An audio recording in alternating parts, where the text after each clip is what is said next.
time is it? Game time. Gotta make sure the wife has clothes on before you start the camera. Hey everybody, Complimentarian here. Just a quick vlog today that I wanted to share with you something that's kind of been on my mind the last month or so. I just finished reading and studying through the book of Genesis, which is an extremely tough book to study through. We know the stories. We know about Adam and Eve and Noah and Abraham, Isaac, and Jacob and Joseph. We know these stories. People who have been in church for numbers of years, or if you've been in it since you were a child, you know these stories. But once you dive into them and study them, God starts to reveal himself more to you through them. And it's incredible. And there's this passage in Genesis 45, 1 through 15, of Joseph. After Joseph has been sold into slavery and everything happens to him, and now he's put in charge over all of Egypt. He's second in command right underneath Pharaoh. That this famine breaks out in the land, and his brothers have to come to him to ask him for food to survive. And he puts them through the ringer to make sure that their heart has changed, to see if their heart is in the same condition as the last time he saw them, which is when they were selling him into slavery. And so he puts them through the several tests to make sure that their heart has changed. And the last test happens when he hears their brother Reuben fight for the youngest brother Benjamin's life. Joseph's heart breaks, and he starts weeping uncontrollably. It says in 45:1 that he could not restrain himself, and he throws all the servants, all the Egyptians, out of the palace room, and it's just him and his brothers.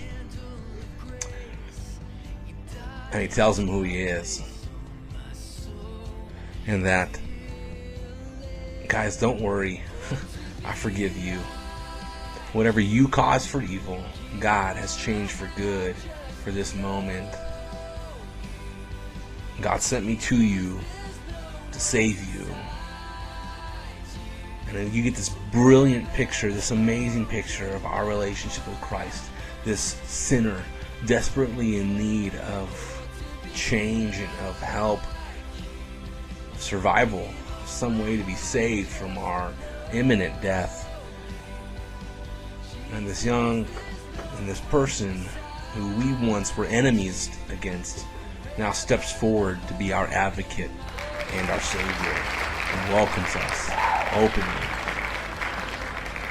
and cries and weeps with tears of joy at the thought that we have now changed, that our heart has been humbled and broken by the gift of grace.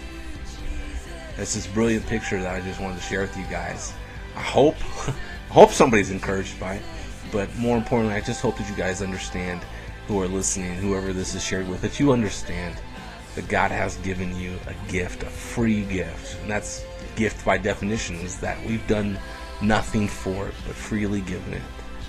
This gift of grace and of salvation, that our only obligation is to accept it. We don't have to do anything to earn it. In fact, there's nothing you can do to earn it, but it's given to you freely.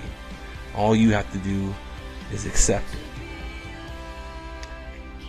And so, if you believe something different, please put your comments below. We can talk about that in a different setting. But I wanted to share that gift, share that thought with you guys today. There she is again, our star of the vlogs, right there. Blink. Alright guys, I love you. That's all I got. Hasta luego, mis amigos.